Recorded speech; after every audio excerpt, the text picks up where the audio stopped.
Fala galera, tudo beleza? Sejam bem-vindos ao podcast do Direito Comunica. Eu sou Lúcio Souza, acadêmico de Direito da Unisociesc, e caso seja a sua primeira vez ouvindo o nosso programa, somos um projeto de extensão do curso da faculdade que procura passar informações, falar de cultura e de direito de forma descomplicada. E eu sou Mariane, também sou acadêmica de Direito aqui da Unisociesc, e nós estamos em todas as redes sociais, Instagram, YouTube, Spotify. É só procurar como Direito Comunica. Aí vocês podem nos seguir e ficar por dentro de todos os nossos projetos. E é uma forma de tornar o direito mais próximo do público em geral, sem toda aquela formalidade, e mostrar como ele está presente em diversos aspectos da nossa vida. E é por isso que nós decidimos criar esse podcast, querendo continuar o trabalho e levar o direito para fora da nossa faculdade e compartilhar nossas análises e opiniões sobre obras e relevâncias do nosso dia a dia. Então, se você é fã de cinema, série, música, literatura ou fofoca, sempre digo que fofoca não, ouvimos muito a frase programa, faculdade gratuita para todos, e o nosso companheiro entrevistado de hoje pode me corrigir no título se eu estiver errado. E hoje nós temos aqui um grande convidado aqui no nosso podcast, que é o Thiago Airola, estudante de farmácia da Unisociesc e um dos líderes por trás do movimento Luta Faculdade para Todos. Está correto o nome, Thiago? É isso aí mesmo. Thiago, se apresente para nós aí. Me chamo Thiago, como já foi dito, sou aluno do curso de farmácia aqui da Unisociesc. E o movimento iniciou junto com um projeto do governo chamado Universidade Gratuita. A princípio era a Faculdade Gratuita, é o nome do projeto. E daí agora, quando ele lançou oficialmente, foi alterado para a Universidade Gratuita. E esse projeto, ele visa basicamente desconstruir o UniEdu, que é o nosso conhecido UniEdu. Já há muitos anos, tem quase 20 anos que o programa existe. E colocar uma outra coisa no lugar, que a princípio, segundo o que é propagandeado, é um projeto que vai comprar vagas, vai deixar de ser uma bolsa de estudos e vai ser a compra de vagas na universidade, em universidades particulares do sistema CAF, e fornecer, então, essas vagas para os estudantes. Funcionaria basicamente como funciona hoje uma instituição pública, né? Ou a UFSC ou a UDESC, por exemplo, que você entra e você não paga nada. No caso, a expectativa é que fosse uma contrapartida. O problema é que eu, bolsista do UniEdu, e vários outros colegas, começamos nesse ano, antes mesmo desse projeto ser lançado, logo depois da mudança de governo, veio o período de renovação de bolsa, e nesse período de renovação de bolsa nós percebemos uma dificuldade muito grande da renovação. Aumentou muito o critério de seleção das pessoas, inclusive pedindo coisas absolutamente absurdas, extrato de conta, coisas assim que vão além do que se espera para uma comprovação de renda, e justamente na expectativa de dificultar declarações e mais declarações de que mora com o pai e com a mãe, dificultando o processo. E aí, se você leva em consideração que os estudantes geralmente moram com os pais e que geralmente não tem uma conta no nome, e tinha que ter uma conta no nome, como é que uma pessoa vai ter uma conta de água? Então começou a pedir uma série de coisas que tu percebia que já era um processo para dificultar o acesso às bolsas, e como consequência reduziu muito o acesso, muitas pessoas tiveram as bolsas que já tinham conquistado negadas por conta do aumento do critério, não porque passou a ser um critério de renda mais específico, mas porque começou a pedir coisas que as pessoas não conseguiam entregar. Certo. E além disso, teve muita gente que teve bolsa recusada simplesmente sem um porquê. Mesmo atendendo todos os critérios. Mesmo atendendo a todos os critérios. Então, a gente percebeu nesse momento que era um projeto feito para dificultar mesmo. E, como consequência, por exemplo, no meu caso, somos em 8 colegas que eu conheço que eram bolsistas, e desses 8, 3 renovaram. Então, mais de 50% ficou sem a renovação da bolsa, tendo necessidade, cumprindo todos os requisitos de renda e tudo mais, mas por conta dessa dificuldade. Paralelamente, o governo anuncia que vai vir uma grana alta, muito alta, para comprar essas vagas nesse projeto especificamente. Então, o que nós entendemos está se desconstruindo o UniEdu, e já estamos sentindo isso na pele agora, e enquanto isso o governo está propondo uma ampliação muito significativa do que é a verba que hoje é dedicada para o UniEdu. Então, assim, vai entrar mais grana, mas está dificultando para os alunos. E aí, para onde está indo esse dinheiro? Certo, Thiago. Você falou ali, você citou a questão do ACAF. Explica pra gente, pra quem não sabe, o que seria a demanda, o ACAF ali. Certo. O sistema ACAF é uma associação, na verdade, de instituições de ensino superior que eles chamam, na verdade, de comunitárias. Uhum. Eu prefiro chamar de fundacionais, chamar pelo nome que são assim, as instituições fundacionais são aquelas instituições de ensino que foram fundadas por lei municipal. Certo. E aí, no estatuto deles ali, diz que eles não visam fins lucrativos. Isso não significa que eles são instituições públicas. Não são. Há uns 6 anos atrás... Hoje nós temos quais instituições no município? E você tem, por exemplo, aqui em Joinville nós temos a Católica, nós temos a Univille. Nós a também Católica com as mensalidades caríssimas que ela tem. Aí então, esse é um outro ponto que daqui a pouco nós vamos chegar. E aí você tem a Univale, você tem a Unesc, são grandes instituições, realmente são grandes instituições, são muito conhecidas, né? São tradicionais. Isso ninguém desabona a tradição delas e a importância delas no desenvolvimento do Estado. O ponto não é esse. Apesar de parecer, porque a gente precisa ser combativo nesse sentido para poder expor que não é tudo isso, mas a gente precisa... Mas tem que levar em consideração que são instituições importantes. Mas o ponto é que aí essas instituições, então, elas fazem parte de uma associação que é chamada CAF, que hoje, se eu não me engano, são 3 instituições que fazem parte desse sistema CAF no Estado. No Estado. Então, tem a Unesc, tem a Uniplac, tem... A Univale eu acho que também, a né? Univale. A Unisul era uma fundação... E aí, a gente usa, inclusive, o exemplo da Unisul, que era uma fundacional, fundada por lei municipal, que eles chamam de comunitária, mas diante das dificuldades financeiras, ela foi vendida. Aí, o primeiro ponto que a gente levanta mas se elas são instituições quase públicas, como se propagandeia, como é que elas podem ser vendidas? E daí, se o Estado investe tanta grana nessas instituições, depois elas são vendidas e o dinheiro foi para onde? O dinheiro foi para o bolso de quem? Né? Então, nesse caso, é uma questão que foi levantada. E aí, diante desse cenário, então, a gente começou a falar, mas espera aí, vamos levantar os números do sistema CAF para poder entender se faz sentido que esses recursos sejam destinados exclusivamente às instituições. Porque quando você ouve o governo falar, o governador Jorginho Melo fala, porque a gente vai dedicar para a CAF porque elas são instituições comunitárias, porque não visam fins lucrativos, porque são instituições de excelência. Então, vamos questionar isso e olhar para ver se realmente corresponde àquilo que está sendo dito. E aí, o primeiro ponto que a gente se deparou foi que você tem no Estado 460, se eu não me engano, perto de 460 mil alunos. 17% fazem parte da rede ACAF, 15% fazem parte da rede pública e os outros 68% fazem parte da rede particular. Ou seja, mais do que 3/5 fazem parte da rede particular, privada. E aí você tem a rede privada fundacional, porque ela não é pública, ela é 17%. privada. Exatamente. Então, se você pega as duas, só faz um corte da rede privada, tira as públicas, o DESC e UFSC, e IFSC e tudo mais, Federal da Fronteira Sul, você ficar só com as particulares, as privadas, particulares e fundacionais, você tem um corte de 20% a CAF, 80% particulares. E a proposta do governo com a universidade gratuita é dedicar 80% dos recursos para a CAF e 20% para os particulares. Então, você tem uma inversão. Para quem tem 20% dos alunos, você dá 80% dos recursos e para quem tem 80% dos alunos, você dá 20% dos recursos. Quando a gente percebeu esse primeiro ponto, a gente falou, não, aqui está na hora de começar a brigar. Então, eu entrei nesse movimento quando eu percebi que a minha bolsa estava sendo quase perdida e que muitos colegas estavam perdendo as bolsas. Esse dinheiro estava sendo escoado para poder ser orientado para esse programa. E esse programa atenderia majoritariamente uma galera minoritária, enquanto a maior parte dos estudantes ficariam de fora. E foi assim que eu entrei no movimento e é assim que o movimento hoje está crescendo. E esse projeto ainda não foi votado, né? Não, esse projeto foi estruturado pelo governo. E aí tem um ponto que começa a perversão do projeto. A perversão do projeto é o seguinte. O secretário atual de Educação se chama Aristides Simadon. Esse cara, até 15 de dezembro, ele era presidente da CAF. Então, assim, ele deixou de ser presidente da CAF para passar a ser secretário de Educação.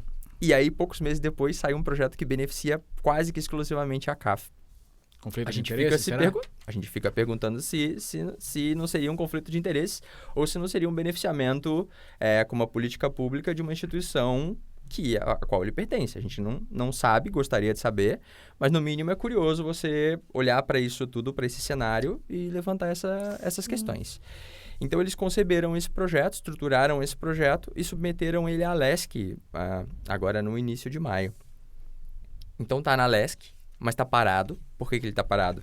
Porque o Tribunal de Contas do Estado pediu para dar uma olhada, porque as instituições particulares pediram, olha, isso tem cheiro, tem orelha de porco, rabo de porco, focinho de porco, se não é porco é feijoada. E aí, então, fizeram um pedido ao Tribunal de Contas do Estado e o Tribunal de Contas do Estado pediu para verificar o projeto. Então, por isso, ele está meio parado ainda na LESC, também tem outras coisas acontecendo ao mesmo tempo. E é justamente nesse momento em que a gente está tentando reunir as pessoas e falar, gente, olha só o que está acontecendo. Vocês não estão entendendo, vocês vão perder bolsa e isso afeta muita gente, é muito dinheiro e vai causar uma série de problemas no Estado. Não estamos falando só de afetar os alunos, mas também afetar as instituições.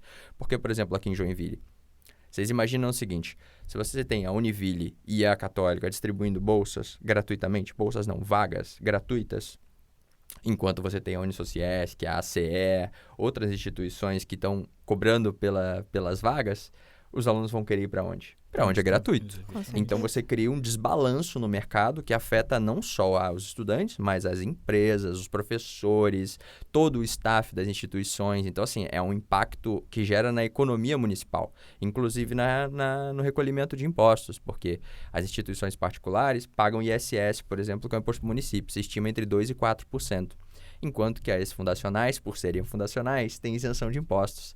Então, assim, se você desvia os alunos para as fundacionais, você está levando essa galera para lá e, consequentemente, o município passa a arrecadar menos. Então, assim, perde o município, perdem os professores, perdem os alunos, perde o investimento com incentivo fiscal retroativo, então. Na verdade, assim, é uma intervenção econômica que a gente não espera de um partido liberal. Porque o partido liberal é justamente o contrário, né? Ele respeita a livre iniciativa, incentiva a livre iniciativa. Exatamente. E o que está sendo proposto nesse caso é o contrário disso. É uma ação intervencionista do governo que vai desbalancear completamente o mercado da educação superior. E isso abre um precedente perigoso, porque vocês imaginem o seguinte, daqui a pouco resolve fazer isso em outra coisa. E aí, no nosso movimento ali, eu até usei um exemplo que eu ouvi numa palestra do professor Marcelo Peregrino, que é um advogado que está envolvido nesse processo e realmente é uma pessoa que tem uma mente brilhante. Grande advogado. Então, ele fez uma interpretação muito legal de toda essa situação. E aí, ele dá o exemplo que a gente usou ali no nosso Instagram, que é, você imagina se o governo resolve comprar todos os pães de uma padaria. Escolhe uma padaria na cidade, compra todos os pães dessa padaria e distribui esses pães gratuitamente. O que vai acontecer primeiro? O dono da padaria vai enriquecer. E as outras padarias vão quebrar. As outras padarias vão quebrar. Por quê? Porque a galera vai querer pão gratuito. E aí os caras vão cobrar pelo pão. Esses vão fechar, porque a padaria que está sendo beneficiada está distribuindo pão gratuito. Quando eles fecharem, eles vão fechar, vão quebrar, e as pessoas que estão indo buscar pão, conforme for aumentando a demanda, não vai ter pão para todo mundo. Muita gente vai ficar sem pão. E essas pessoas que ficarem sem, quando correrem para comprar, não vai ter mais. Porque quebraram as padarias. Então, você mexe no mercado de um jeito que afeta todo mundo. Afeta todos. É uma reação em cadeia, né? Deixa eu como você sabe, nós somos do curso de Direito. Eu, particularmente, ali, eu tenho uma visão, entre aspas, jurídica da coisa, que eu sempre uso balanço entre as situações. Então, eu meio que sou advogado do diabo em certas situações, né? Em acompanhamento político nos últimos 5 anos, desde a entrada do governador Moisés, do antigo ex-governador Moisés, nós tivemos um aumento significativo do valor do Uniedu, certo? Sim. No primeiro ano do governador Moisés era um valor irrisório, ele foi percentualmente com nível de arrecadação e devido à obrigatoriedade de incentivo em educação, que é uma tributação, é um investimento obrigatório fixo, por força de lei. Acabou-se que o investimento em bolsas Uniedu, ele se tornou o que a gente conhece hoje, que é um evento de grande impacto no governo e no estado de Santa Catarina principalmente, certo? Só que você não acha que devido a tanta facilidade haveria digamos assim, concessões de bolsas não tão criteriosas como se de fato contrabalançando o que você falou ali, que hoje você tem muita dificuldade. Não é que hoje você talvez tenha muita dificuldade, mas você não acredita que hoje, de fato, está havendo um critério mais técnico do que o antigo governador aplicava? Porque tinha dinheiro que obrigatoriamente tinha que haver a liberação desse dinheiro por força de lei. Então, para não implicar em nenhum crime de responsabilidade fiscal, que a gente sabe que isso pode acarretar, você não acha que talvez o governo anterior fosse menos rigoroso, vamos colocar assim, com a liberação de bolsa, e o atual acabou colocando esses critérios mais aplicáveis e talvez isso esteja dando a aparência de que esteja mais rigoroso, ou você acredita que não? Vou te dizer assim, ó. Vou começar primeiro falando sobre o UNIEDU. Se a gente vai lá atrás e olha a lei que funda o UNIEDU, então a base em que o UNIEDU está estruturada são os artigos 170, 171 e 172 da Constituição Estadual. Para começo de conversa, nossa briga já se inicia aí. Porque se você vai para o artigo 170, ele diz que se deve prestar uma assistência ao aluno. Ele não faz, em nenhum momento, distinções com relação a instituições. Então, Sim. já parte daí que é assistência ao aluno. E quando você fala de assistência ao aluno, você está falando, inclusive, do aluno que está nas privadas, nas públicas, certo? Porque se você não faz distinção entre público, privado, fundacional, nada, isso significa que, inclusive, aqueles alunos, por exemplo, que têm dificuldade de se manter fora da sua cidade para poder estudar numa federal ou para poder estudar numa instituição estadual, de alguma forma poderia ter acesso a bolsas que ajudariam a manter, por exemplo, o custo fora, né? Então, basicamente, é amplo assim. Se você parte dessa amplitude de projeto, você entende que é um projeto universal, que é um projeto inclusivo, que é um projeto que visa beneficiar a todos os estudantes.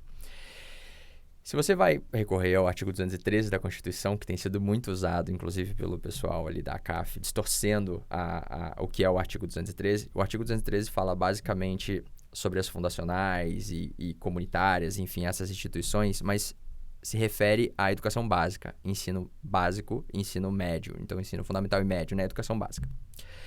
E não fala sobre nível superior com bolsas de estudo. O que fala é incentivo à pesquisa, por exemplo, à extensão, e isso o governo faz. Por exemplo, eu sou bolsista do CNPq. Então, é uma verba pública que é destinado a meu projeto de pesquisa e funciona como um fomento. Inclusive, foi reajustado agora a partir desse novo governo. Mas, de uma maneira geral, é um fomento à pesquisa, à extensão e tudo mais, e é super válido. Mas bolsas de estudo para a educação superior, como o governo federal fornece às instituições públicas, então, basicamente, não se fala sobre isso. Tem o programa ProUni, né? Tem o ProUni, tem outros, o FIES, por exemplo, que ajuda a financiar e tudo mais. Mas, em linhas gerais, o 213 não tem essa previsão legal, lá na Constituição Federal. Na Constituição Estadual, nós temos, então, o 170, que faz o seguinte. Bom, gente, se não tem uma previsão a nível federal, aqui a nível estadual, nós vamos ter um valor determinado, e aí determina 5% do que seria a verba daí para a educação, para destinar para esse auxílio aos estudantes. Então, isso basicamente é o que está estruturado até aqui. E aí, então, depois vem uma série de leis complementares que vão estabelecendo regras. E essas regras são diversas, até mesmo o índice de carência, por exemplo. Como é que se calcula, quais são os documentos que se pede, qual a avaliação que é feita. Aí se estabelece um índice de carência com base naquela comprovação de renda. Ali, né? Isso, estabelece aquele coeficiente. E aí, uma vez que estabelece aquele coeficiente, a tua bolsa vai ser proporcional ao teu índice de carência. Então, existe um critério estabelecido, claro. E também existem critérios de destinação de bolsa. Então, assim, além do artigo 170, você tem o artigo 171, que fala basicamente das bolsas que vão ser destinadas ali às particulares.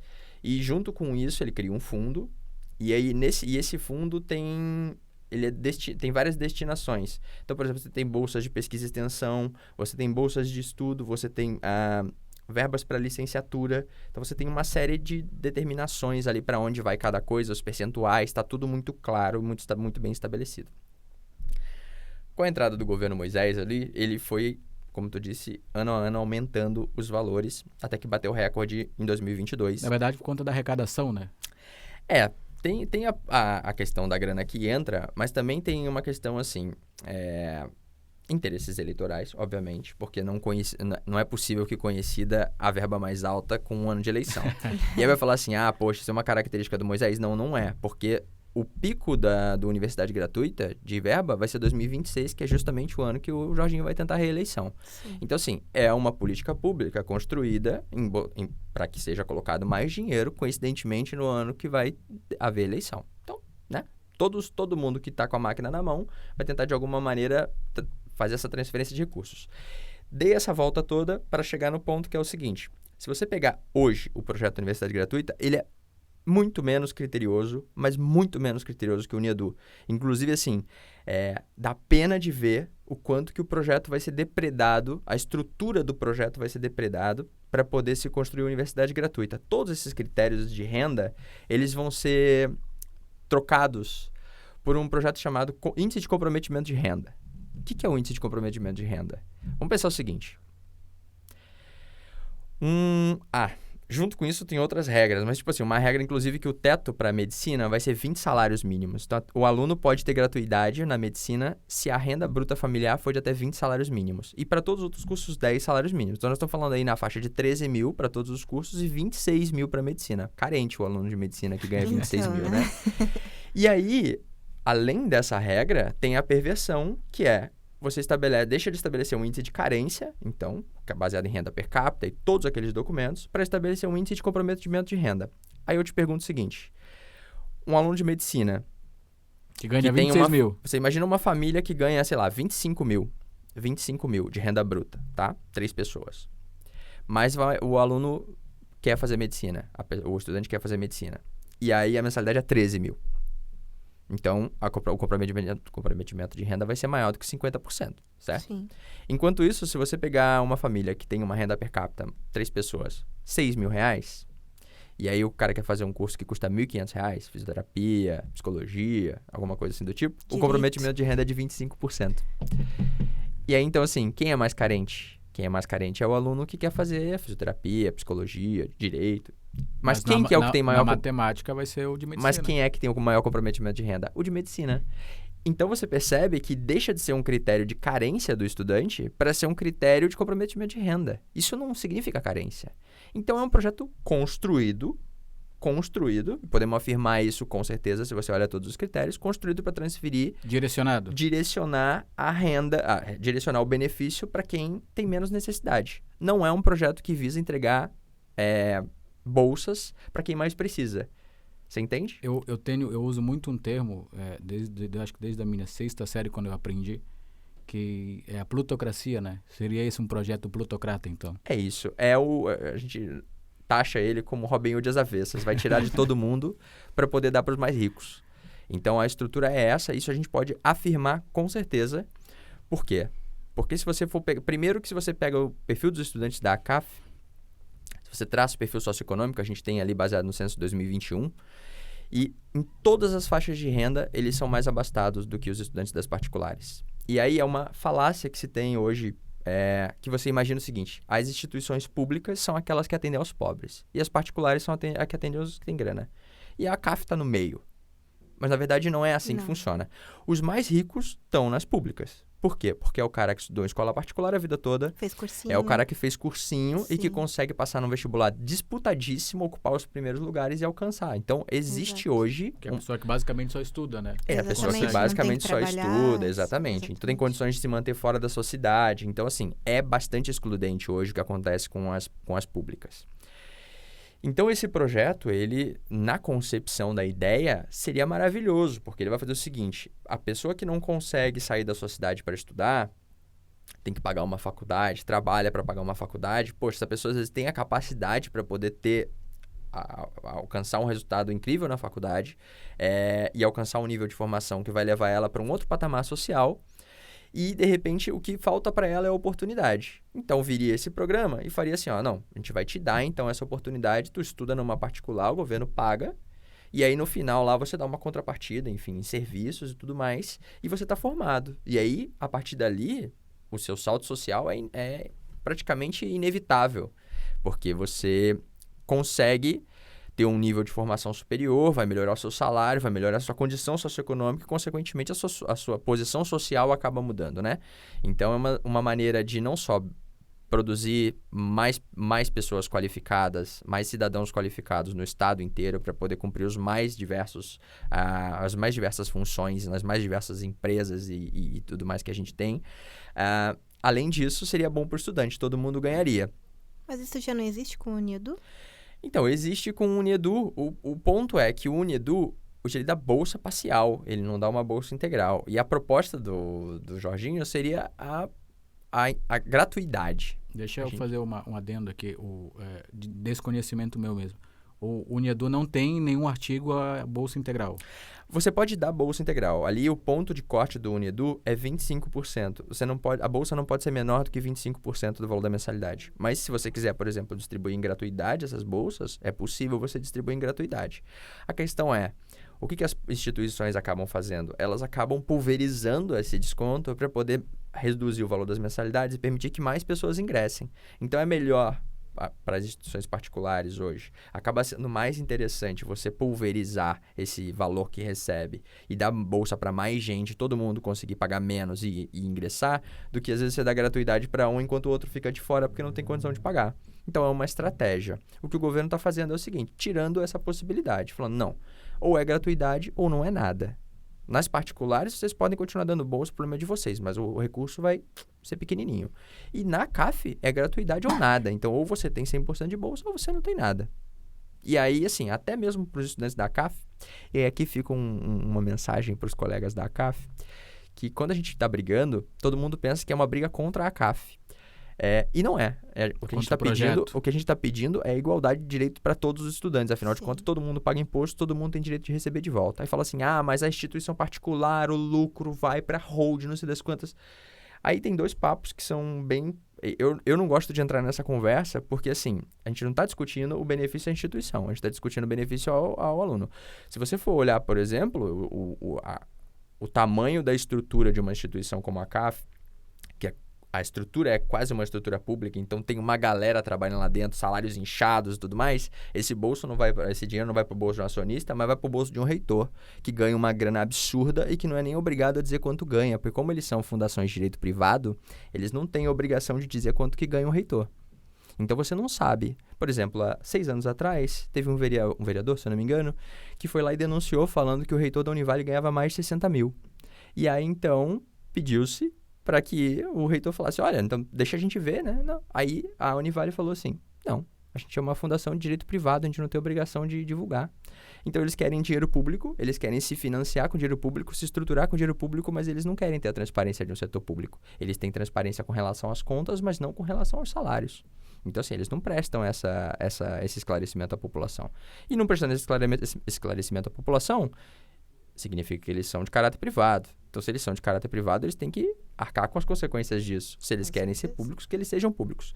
Mas aí, voltando só, quando a gente fala que a gente está brigando por isso, porque a CAF não está sozinha nessa, tem muitos outros estudantes que têm direito,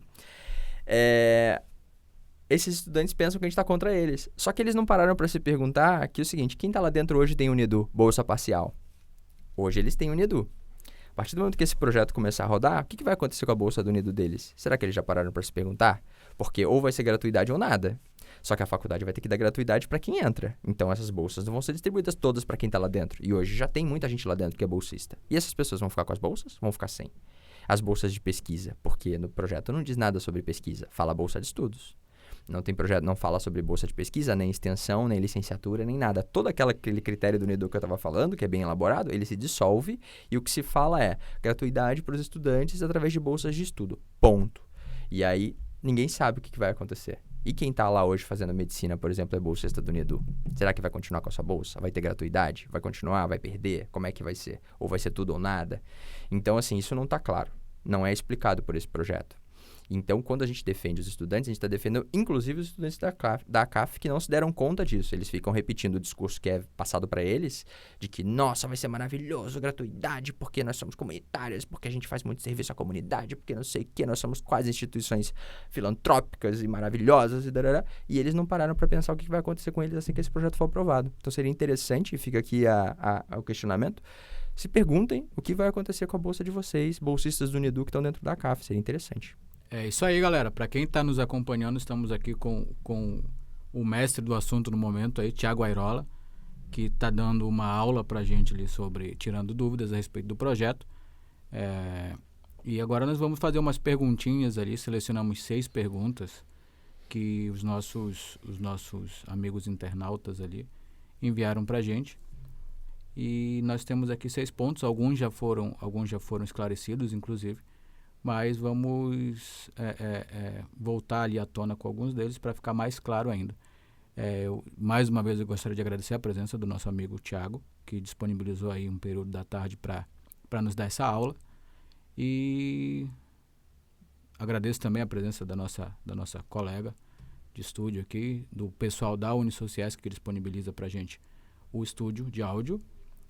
E vamos lá, Thiago. Nós temos aqui algumas perguntas, selecionamos 6 e a nossa amiga vai ler uma para a gente e depois a gente vai complementando aí. Então vamos começar com essa daqui. As instituições da CAF realmente têm os melhores indicadores do Estado? Esse é um ponto interessante, porque além da gente levantar as questões sobre como que é a distribuição dos estudantes e a faixa de renda, a gente também foi atrás de levantar os dados.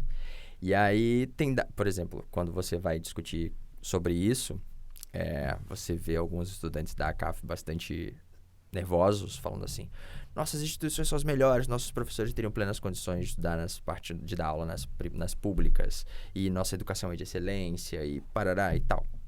Objetivamente, se você for olhar o Índice Geral de Cursos do INEP, então o INEP estabelece um Índice Geral de Cursos que considera lá uma nota dos últimos 3 anos. E aí, com base nisso, com base naquelas notas do MEC e tudo mais que a gente já conhece, né, estabelece então de 1 até 5. E aí o ranking saiu agora em, se eu não me engano, março de 2021, agora, de 2023, saiu o resultado de 2021. E o resultado de 2021 diz o seguinte: 10 instituições entre as principais do estado, as melhores ranqueadas.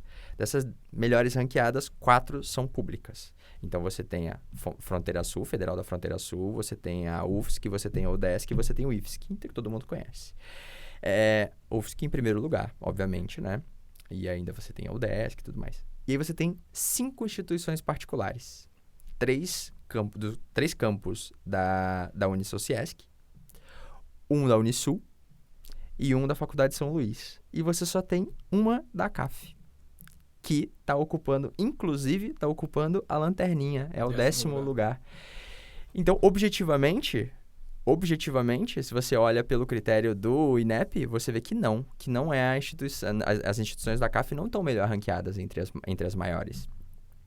E aí, se você for olhar outros critérios subjetivos, por exemplo, a quantidade de pesquisa que é produzido, a gente faz projeto de extensão. Assim, hoje 90% dos recursos do Unedu são destinados para a CAF. Então, essa desigualdade que está sendo posta no Universidade Gratuita, ela já dura há muitos anos. O artigo 170 não prevê destinação para qualquer tipo de sistema específico, seja ele fundacional, seja ele público ou privado. Porém, uma lei complementar foi lá e falou assim: não, tudo para a CAF.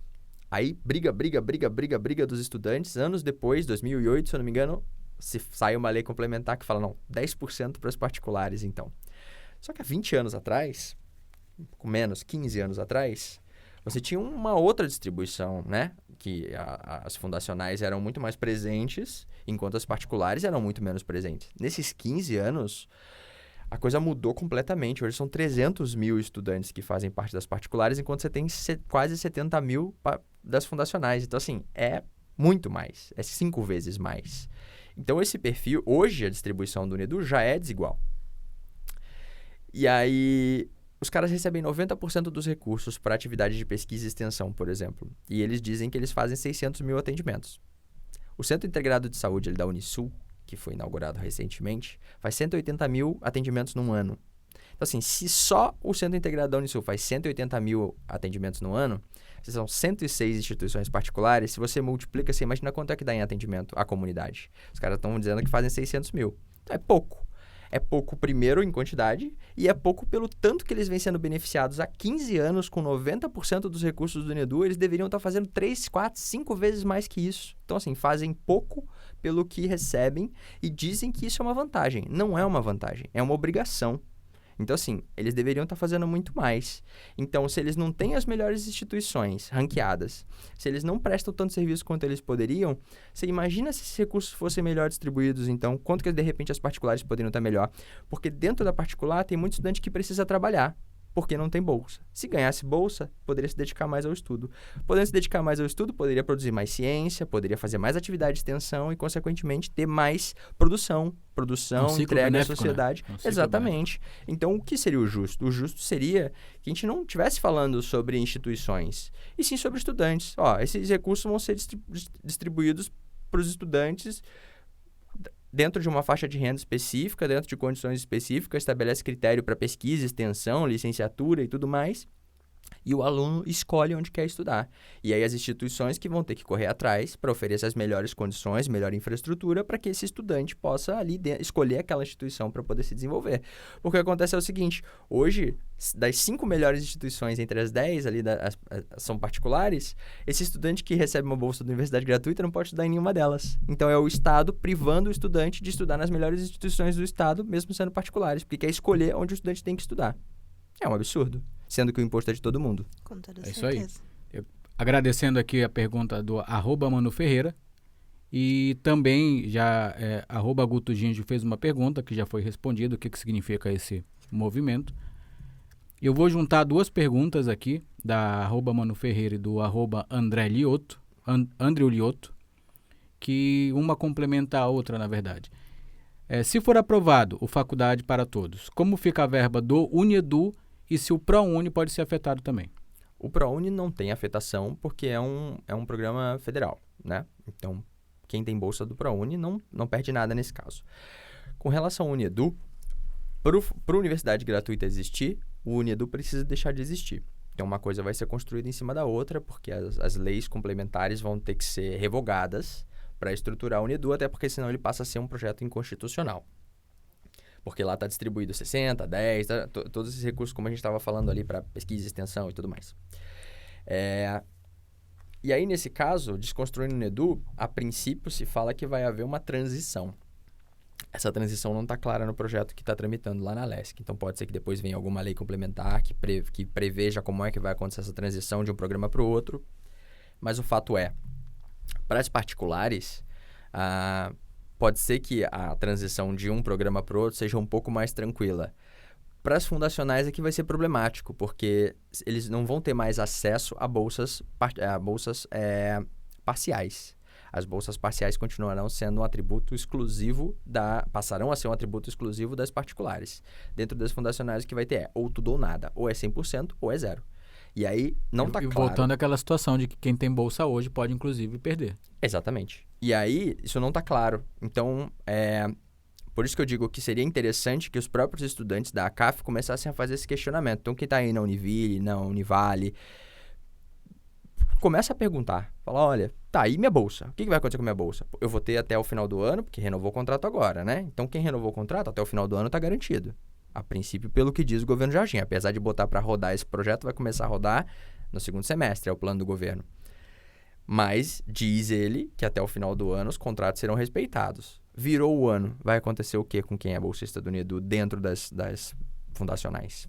Essa pergunta não está respondida hoje, não está claro. E se você olha a previsão de distribuição de recursos, não tem nenhuma previsão de distribuição de recursos que continue distribuindo uma bolsa parcial. Eles nem se encaixam nos critérios para receber uma bolsa parcial do UNEDU ou da Universidade Gratuita. Então, assim, hoje não tem uma resposta para isso. O que diz o projeto de lei é universidade gratuita para quem está dentro da CAF, 100% ou nada, e fora da CAF, particulares, tem ali a possibilidade de distribuir as bolsas. Inclusive, os critérios vão piorar muito. Então, aquilo que a gente estava falando de bolsa para pesquisa, bolsa para extensão, né? Deixa de ser, vai passar a ser bolsa de estudo. Isso sim dá espaço para que as faculdades possam fazer uma distribuição menos criteriosa. seguindo as regras do UNEDU, que são as regras presentes hoje, a chance de você ter uma fraude ou de você ter qualquer tipo de problema, desvio de finalidade do recurso, é infinitamente menor do que o que está se abrindo precedente agora a partir desse projeto que começa a tramitar e que pode ser aprovado. Sim. E aí a gente tem mais 2 perguntas. Uma já foi respondida, inclusive, que é da @debclaudino. Se a votação do projeto já aconteceu, você já respondeu pra gente. E para finalizar, o que nós, estudantes, ou não só quem é bolsista, todos os estudantes podem fazer para contribuir com o seu projeto? A primeira coisa que a gente tem pedido é mobilização geral. Por quê? Porque é o seguinte, a ACAF é muito bem estruturada politicamente. E agora nós vamos começar a falar um pouco de política, que é o seguinte. A gente é desestimulado, todos nós somos desestimulados desde pequenos com relação à política. Política é um saco, política é isso, política é aquilo, política é só para quem tem saco para isso, que lá só tem ladrão e tudo mais. Sim. E a gente aprendendo desse jeito, a gente tem quase que uma ojeriza por política e por esses temas. Só que quando a gente não faz política, alguém faz por nós. E quem faz por nós nem sempre vai nos beneficiar. E é o que está acontecendo. Então, tem um grupo muito bem estruturado. Hoje, as instituições fundacionais, elas têm uma tradição de ter lá os seus diretórios centrais de estudantes, de ter seus centros acadêmicos, tudo isso muito estruturado. Se faz política dentro dessas instituições. Enquanto que nas particulares, não. Nas particulares, é cada um por si, Deus por todos. A gente sabe aqui que a gente tem um centro acadêmico de direito que está sendo colocado de pé agora e que tem muitos cursos que não tem nem centro acadêmico, que não tem diretório de estudantes, que não tem, simplesmente Exato. não tem. Então, os estudantes das particulares foram pegos agora com a calça na mão. Ninguém sabe o que fazer, porque não tem uma unidade, não está nada estruturado, não tem uma integração entre esses estudantes. Então, por exemplo, a CAF chegou lá, numa situação na Assembleia há um tempo atrás, e colocou uma galera lá.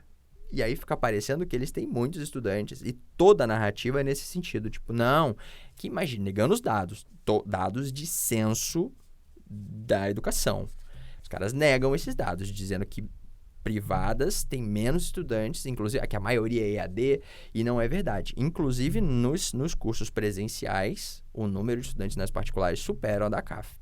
Só que tem essa desestruturação com relação à parte política, não existe uma união, enquanto que dentro das fundacionais, todas elas têm DCE, estão bem estruturados, se faz política. Então, na hora de reunir os estudantes e fazer uma movimentação, acaba sendo muito mais fácil. Apesar de que, e aí eu tenho prova do que eu estou falando, no começo desse ano, precisava levar esses estudantes para Florianópolis lá para fazer uma movimentação de política. Fazer parecer que tem muita gente. Uhum. E aí vinha o e-mail de renovação do UNEDU. E aí uma notinha no próprio e-mail de renovação da Bolsa, dizendo assim, olha, vai ter um movimento assim, assim, assado, vai acontecer em Florianópolis, a gente te convida aí, a gente vai dar horas da Bolsa, que você tem que cumprir horas de extensão. A gente vai dar, sei lá, 20 horas de extensão, não me recordo se é 20, mas é uma quantidade de horas de extensão.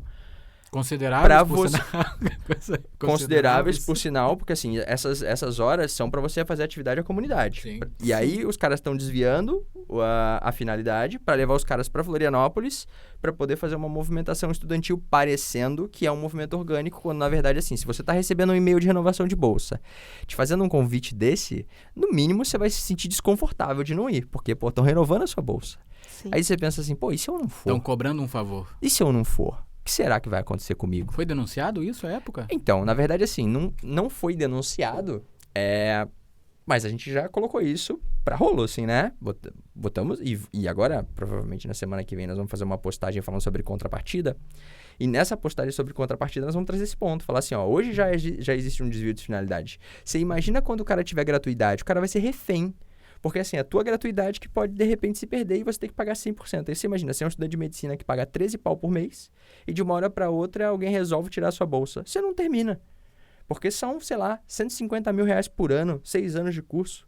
Quem é que tem condições de pagar isso? Às vezes o cara entrou lá numa condição sem ter condição financeira de pagar. Então, o cara vai ficar refém de um programa de Estado. De um programa de Estado, não, de um programa de governo. Porque isso não é um programa de Estado. O UNEDU é um programa de Estado. Está se desconstruindo o UNEDU para construir um programa de governo. E aí esse programa de governo vai se renovar se o Jorginho se reeleger. E se ele não se reeleger, vai continuar 100% para esses estudantes na CAF? Vão existir bolsas? Porque assim, a previsão de recursos, inclusive, é só até 2026. Depois se fala que vai renovar automaticamente e ajustar pelo IPCA. mas só se estabelece até 2026, coincidentemente ano de reeleição. Então a gente fica se perguntando se isso se é proposital ou não, ou como é que vão ficar esses estudantes, quem vai ingressar agora, porque a medicina são 6 anos, se o cara ingressar agora ele vai fazer 3 E torcer. e pouquinho, e torcer para que tenha mais 3 para poder continuar. Então é uma Sim. loucura se você for parar para pensar. Está se desconstruindo um programa de governo, de Estado, para construir um programa de governo. Tiago, considerações finais ali, faz para a gente terminar. Mais uma vez, obrigado. Saí daqui, eu não tinha o conhecimento que eu adquiri hoje em 40 minutos aí de conversa. Saí daqui esclarecido com muita coisa. Vou começar a apoiar o movimento, né? Não só... É o que eu acho que realmente tem gente que vai precisar desse apoio. Tem momentos que a gente tem que deixar de olhar para o umbigo, né? É verdade. E mais uma vez agradeço a tua participação, a tua disponibilidade. E para concluir ali, faz um resumo, faz as tuas considerações finais aí, desabafa um pouco com a gente aí, para a gente poder encerrar hoje o podcast. Então, o que a gente tem pedido para os estudantes é para fazer parte do movimento. Então, nosso Instagram é @lutafaculdade-para-todos. A gente tem pedido para essas pessoas irem para lá, porque lá a gente tem cumprido essa missão, que é a missão de unificar, unir e reunir os estudantes de todas as particulares. Somos 300 mil estudantes, então a gente precisa mostrar a nossa força, porque a gente está parecendo que não é maioria, quando na verdade nós somos maioria. Reunir esses estudantes lá e unificar o discurso, porque a gente, além de trazer o que está sendo feito e o que vai ser feito, então quando tem uma reunião, a gente vai para a LESC, por exemplo, ou quando a gente faz um chamado. Semana passada, por exemplo, saíram ônibus daqui de Joinville, de Criciúma. A gente poderia ter disponibilizado ônibus saindo de Chapecó, por exemplo, para poder levar a galera para a LESC, para a gente poder ir lá conversar com os deputados. A gente já fez isso várias vezes. Confrontar educadamente, mas confrontar no sentido, o que o senhor pensa sobre o projeto? Porque assim, a gente votou nos caras que estão lá, que são deputados estaduais, e agora é o momento deles olharem por todos nós. Sim. Olharem não só pelos estudantes que fazem parte da CAF, mas por todos os outros. Nós somos 5 vezes mais. Então, assim, eles precisam dos nossos votos para poder estar lá. E agora, então, é a nossa hora de cobrar. E não é cobrar no sentido de, e aí, como é que é? Então, não, é falar, poxa, olha pra gente também. A gente também tem direito, nós também pagamos impostos e tudo mais. Então, a gente pede para as pessoas irem para o nosso Instagram. Lá a gente coloca todas as informações que a gente tem disponíveis, inclusive com questionamentos válidos e questionando a legitimidade do projeto, a constitucionalidade do projeto, o quanto esse projeto é perverso. Então, quem tiver mais interesse em ter informações, tá tudo lá disponível. A gente também coloca os movimentos que a gente vem fazendo, onde a gente se reúne, quando tem ônibus disponível, para onde vai, qual é a próxima movimentação que a gente vai fazer. Semana que vem a gente vai estar na LESC, na outra semana nós vamos estar na LESC de novo, para poder conversar, debater, levar propostas para os deputados, propostas inclusive de correção do projeto, porque a gente não está só batendo no projeto. Você está falando, o que dá para corrigir em cima disso? O que seria o ideal para todo mundo? Então, a gente pede para que as pessoas se reúnam através do nosso Instagram e participem do movimento, não custa nada. E aí, assim, mãe, pai, vó, bota todo mundo para seguir o Instagram, é de graça. Só que pra gente faz uma força danada, porque se a gente tem 10, 15, 20 mil pessoas seguindo a gente, quando a gente vai lá pleitear qualquer tipo de coisa em benefício dos estudantes das particulares, eles vão olhar isso. Eles vão olhar e falar, quantas pessoas vocês representam? E aí, por mais que sejamos lá 10, 15, 20... a gente está representando, às vezes, 15, 20 mil. Então, não custa nada seguir a gente, acompanhar e participar do movimento, se inteirar. Porque, assim, a proposta do governo é passar isso correndo, sem discussão, sem debate público, sem audiência pública. Estão unificando as comissões. Tem que passar por 3 comissões: Constituição e Justiça, Finanças e pela Comissão de Educação. Assim que entrou na LESC, os caras unificaram as 3 comissões para poder fazer numa só, para tramitar mais rápido, para entrar no segundo semestre. Sendo que não precisa, tá, gente? Porque assim, as bolsas do UNEDU foram renovadas, aquelas que tinham que ser renovadas. Tem previsão para esse ano de 440 milhões para o UNEDU, que já estariam alocados. Então, assim, a ideia do Jorginho de colocar para rodar no segundo semestre é simplesmente por um objetivo de promessa de campanha. Não tem nada a ver com necessidade. As pessoas não vão perder as bolsas esse ano ainda. Então, esse projeto pode tramitar mais tranquilo, pode ser debatido, pode incluir mais gente, o que não está sendo feito, porque o objetivo é um objetivo eleitoral. Não é um objetivo de favorecer as pessoas maravilhosamente, vai favorecer as pessoas. Então, assim, a gente precisa pedir amplo debate, a gente precisa pedir audiências públicas, a gente precisa pedir que em todos os cantos do Estado seja discutido. Porque hoje a CAF atende menos da metade das cidades que as particulares atendem. Então vai ter muita gente que vai morar em cidade que vai ficar desassistido, que não vai ter o curso que quer ou nem sequer ter uma instituição da CAF. O cara vai ter que mudar de cidade para poder estudar, para poder ter a bolsa gratuita. Enquanto na faculdade, na cidade dele tem uma faculdade particular. Então, gente, vem fazer parte do movimento com a gente. Entrem no nosso Instagram, acessem, se informem, conversem com a gente. Eu tô sempre disponível lá por DM, quem quiser tirar qualquer dúvida, perguntar qualquer coisa, a gente manda material, a gente faz o que for preciso. É isso aí. Ô, Tiago, só uma dúvida, nas suas considerações ali. O movimento hoje parece bem estruturado. Vocês têm um corpo jurídico que apoia vocês? Tem alguém, entre aspas, vamos colocar assim, alguém político que dá esse suporte? Não. Ou não? Vocês estão literalmente autônomos mesmo? Assim, ó. É obviamente que existe uma convergência de interesses entre, por exemplo, nós, estudantes, e as universidades, né? Então, quando a gente precisa, por exemplo, movimentar a coisa, precisa de ônibus, precisa de tudo, a gente recorre às instituições que a gente está matriculado. Fala, olha, eu quero ir para lá, eu preciso levar estudante para lá, vai ter um movimento e tal, vocês ajudam? Obviamente que eles ajudam. Mas no sentido de um acompanhamento jurídico, não. A gente tem estudantes de direito que fazem parte. Tem estudantes, por exemplo, o pessoal do DCE, da Unisul, é muito organizado, muito estruturado, e eles estão dando uma força gigantesca, e entre eles tem advogados, inclusive. Então, todo o suporte que a gente tem é um suporte dos estudantes, das estruturas de DCE, principalmente da Unisul, que é estruturado desse jeito porque era uma comunitária e hoje é uma particular. Inclusive, só um detalhe, a Unisul estava quebrada. Ela foi vendida quebrada.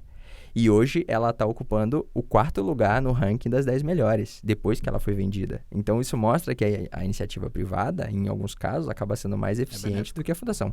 Então, só respondendo a tua pergunta, a nossa intenção, a nossa estrutura é de alunos, mas nós, obviamente, recorremos às instituições que também estão interessadas nisso, quando a gente precisa, por exemplo, ir para lá e se deslocar e tudo mais. Porém, a cabeça do movimento hoje é composta pelo DCE da Unisul, e daí temos eu e mais 2 pessoas aqui em Joinville. Nós temos gente da Exucre, lá em Criciúma, então que está estruturando o DCE lá. Nós temos um DCE que está sendo estruturado também na UCEF, lá de Chapecó. Então, Chapecó, Itapiranga, São Miguel do Oeste, tem a UCEF. Então. Junto com esse movimento, está se enxergando a necessidade de se fazer política. Então, os DCEs estão se estruturando dentro das instituições. Inclusive, agora acabou o Diogo lá da UCEF, lá de Chapecó. Se não me engano, é de Chapecó. Enfim, acabaram de ganhar lá, acabaram de estruturar um DCE, o Itapiranga, Diogo, me desculpa. Mas, enfim, eles acabaram de estruturar um DCE lá, se eleger como DCE. E muito disso vem da necessidade de se estruturar politicamente, porque a gente percebeu que, olha, a gente está desorganizado e a gente está perdendo há anos, ganhando 10% de recurso do UNIEDU, justamente por conta dessa desorganização. E aí, obviamente, que existem a associação, por exemplo, a associação AMPESC, né, que é a Associação das Mantenedoras das Particulares, está nesse movimento e deles vêm muitos dados. Eles estão nesse movimento brigando contra a CAF. Então, existe uma briga entre associações de instituições.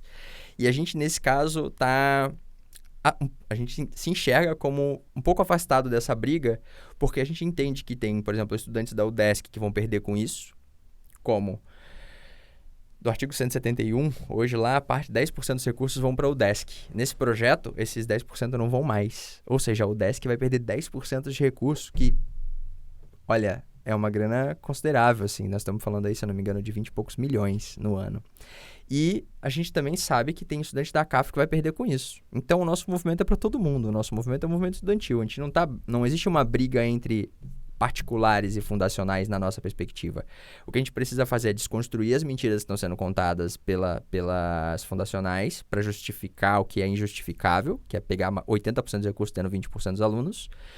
Então, isso a gente precisa desmentir, mas existe muita gente lá dentro que não faz nem ideia que isso está acontecendo e como é que vai se prejudicar com relação a isso. E o que a gente está tentando fazer é alertar para isso, porque as bolsas de pesquisa e extensão vão deixar de existir, vai ser só bolsa de estudos.